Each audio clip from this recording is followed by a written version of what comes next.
We interact with these massive cloud systems every single day, right? Yet the foundational layer, keeping the whole shebang running efficiently is, well, it's pretty much invisible to most of us. Welcome to this explainer. Today, we're going to dive into the mechanics of what is absolutely, without a doubt, the most important infrastructure technology you've probably never even heard of, eBPF. So let's start with a bit of a mystery.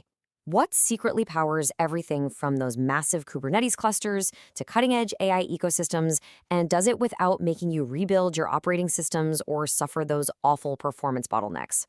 Most folks view cloud infrastructure as just software stacked on top of a rigid, static operating system. But there is a revolution happening under the hood that completely flips that entire concept on its head. Engineers are actually passionately describing this as a programmable operating system layer inside Linux itself. Just think about the gravity of that for a second.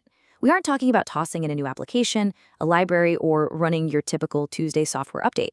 No, we are talking about fundamentally altering the very capabilities of the operating system, dynamically, literally from the inside out. Here is our roadmap for today's explainer. First, we'll uncover this hidden cloud engine. Then, we'll tackle the traditional Linux kernel problem. After that, we'll explore the eBPF solution, see exactly how it's transforming cloud capabilities, and finally, look toward the programmable infrastructure future. Let's get right into it. All right, part one, the hidden cloud engine. Let's find out exactly where this thing has been hiding. It turns out eBPF has become the absolute bedrock of distributed computing. If you're using modern observability platforms, enforcing network security, or orchestrating massive Kubernetes clusters, you are relying on eBPF right now. It is deeply embedded in container runtimes and the complex AI infrastructure that's dominating the tech landscape today. It's the silent workhorse doing all the heavy lifting. And the kicker? It does it all without requiring a single kernel rewrite.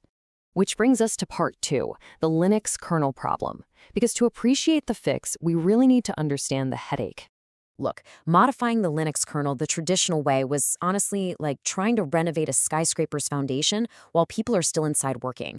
The kernel controls the entire kingdom, networking, memory, system calls, the works. Because of that, writing kernel modules was incredibly dangerous. Just a single memory leak or one tiny bug could trigger a kernel panic and bring down an entire cluster. Poof, gone. eBPF totally changes this paradigm. It gives you a dynamic, sandboxed environment where you can safely upgrade low-level functionality without ever touching the core kernel code. And that perfectly tees up part three, the eBPF solution. So, the name Extended Berkeley Packet Filter, honestly, it's a historical artifact that doesn't do any justice to what the technology actually is today. Originally, it was built just to filter network packets. But it has evolved into this universal observation and execution engine. Today, eBPF can dynamically hook into system calls, container activity, and storage operations in real time. It effectively, and kind of magically, makes the Linux kernel completely programmable. Now, you're probably wondering, how does it do this without crashing everything? Well, eBPF achieves this unprecedented access safely through a rigorous verification engine. It's a really elegant three-step dance. You start by writing your custom eBPF program. But before it is ever allowed to execute, the kernel acts like a strict bouncer. It interrogates the code, checking every single possible execution path to make sure it won't crash the system or get stuck in some infinite loop. Only after passing this intense static analysis is the program compiled just in time and placed into a highly secure sandbox. Brilliant, right? Moving on to part four, transforming cloud capabilities. This is where things get really fun. Let's talk observability first, because debugging thousands of ephemeral containers and microservices is frankly a nightmare with traditional tools. You've got massive east-west traffic and dynamic workloads constantly shifting around. When latency spikes, user space tools often just can't see the full picture. But eBPF? It gives infrastructure teams high-resolution telemetry directly from the kernel level. Since it bypasses all that heavy overhead of traditional instrumentation, you can pinpoint exactly which service caused a packet drop or a latency spike, and do it with virtually zero performance penalty. Then there's networking. Traditional Linux networking stocks like IP tables became massive bottlenecks at cloud scale. Relying on IP tables means you're processing network rules linearly, which becomes operationally painful and literally painfully slow when you scale up to thousands of services. eBPF steps in and completely replaces these legacy approaches by using highly efficient hash maps right there in the kernel. This enables lightning-fast packet filtering and dynamic load balancing, just completely overhauling how cloud-native networks scale. And this evolution leads directly to a massive shift in service meshes, the move towards sidecarless architectures. Historically, if you wanted to implement a service mesh, it meant deploying a resource-heavy sidecar proxy alongside every single application. Those proxies just eat up compute power and introduce extra network hops. But eBPF allows routing and security policies to be handled directly at the kernel layer. This completely strips away the need for those heavy sidecars, drastically simplifying the entire ecosystem. It's a real game changer. Now, what about security? In dynamic environments where containers appear and vanish in seconds, security is incredibly difficult to monitor. Traditional tools simply can't keep up the pace. eBPF provides the ultimate vantage point here. By monitoring rapid process execution and system calls right at the kernel layer, it creates true runtime cloud-native security. Infrastructure teams can instantly detect anomalous behavior and enforce security policies on the fly against zero-day threats. And the best part? They can do it without ever needing to touch the application code.